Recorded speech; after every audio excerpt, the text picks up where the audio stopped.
Hello guys. So share ko lang sa inyo guys ang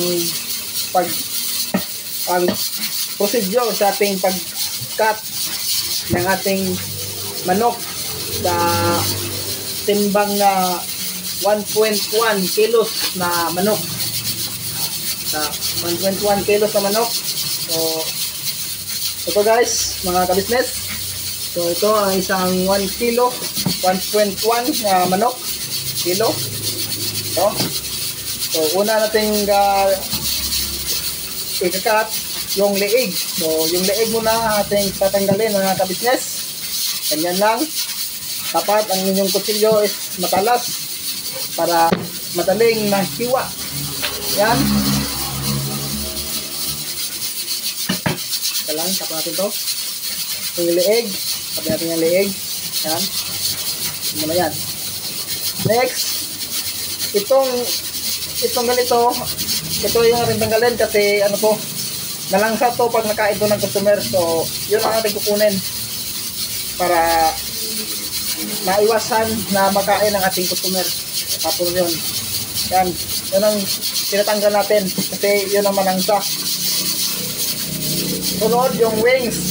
Ganito yung wings at may kasama siyang kunting laman. Yan. Yan. Yan po.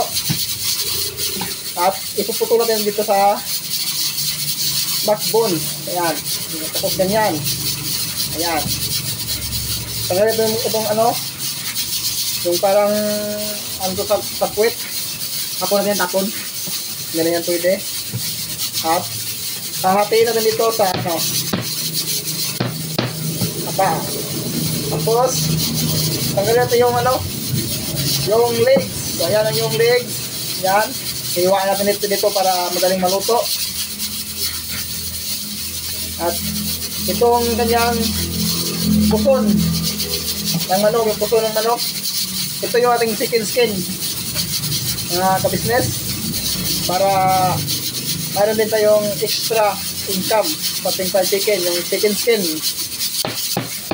At yan, ito yung lapit sa banda sa likod ng manok. At ito yung ating hita. At yung isa namang kabila, yung isang quarter leg. Tanggalin natin yung leg. At hiwa natin dito para dali maluto.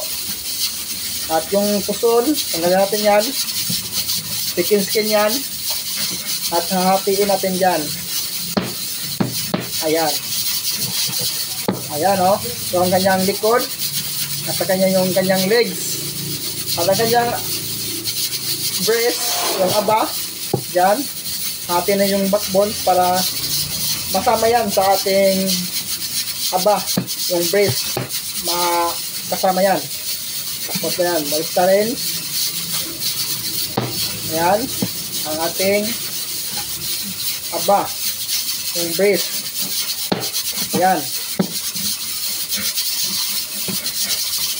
At yan. Ayan. Ayan o.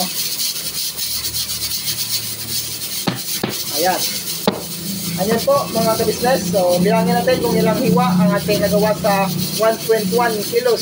1, 2, 3, 4, 5, 6, 7, 8, 9, 10, 11, 12, 13. Hindi kasama yung leg. 13 pieces ang ating nagawa na ilang piraso. 13 piraso ang ating nahiwa sa 1.1 kilos. Hindi kasama yung leeg at saka yung puson na ating gagawing chicken skin sa ating tindahan, ating fried chicken. So yun po. Yun lang po ang ating video for today. Thank you for watching and God bless. Sana marami kayong nakukuha na idea sa pag-cut ng ating manok. Thank you.